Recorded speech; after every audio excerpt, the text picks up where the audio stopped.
मेरी कविता का शीर्षक है सिया द्रौपदी संवाद।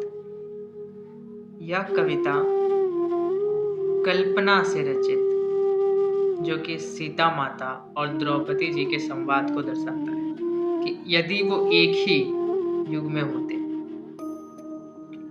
तो वो किस तरीके से अपनी व्यथा को हम तक पहुंचाते।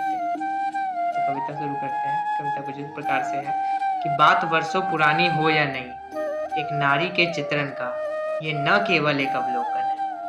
मानता हूं मैं कि युग अलग थे, परंतु दोनों के जीवन में दो अंत थे।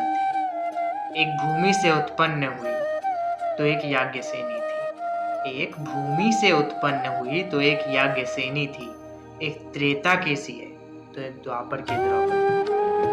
फिर कल्पना से आतुर मैंने दोनों को समकाल किया। देख एक सी पीड़ा दोनों का संवाद किया।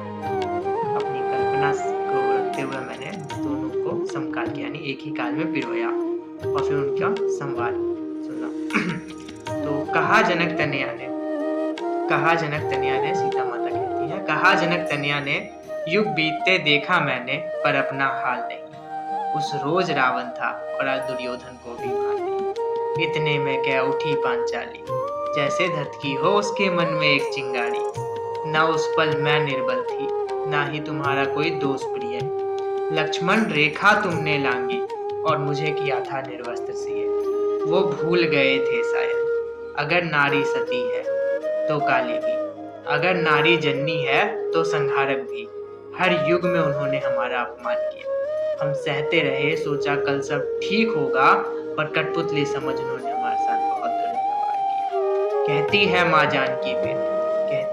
माँ जानकी फिर क्रोध तुम्हारा उचित द्रौपदी, पर किसको उसका एहसास सखी। मैंने तो तिनके से लाज बचाई, तुम्हें तो केवल गोविंद की आस लगी। उस पल उस वन में मैं अकेली थी, पर थी सभा मौन जब घटी वह अनहोनी थी। ऐसे ही चलता रहा संवाद दो कुलों का। नारी कभी अबला न थी और यही संघर्ष था दोनों का। पर एक बात जन को बतला दूं मैं, हर युग में कृष्ण नहीं आएंगे तुमको समझाने। दुर्गा तो तुमको ही बनना होगा, अपनी रक्षा तुमको खुद ही करना होगा।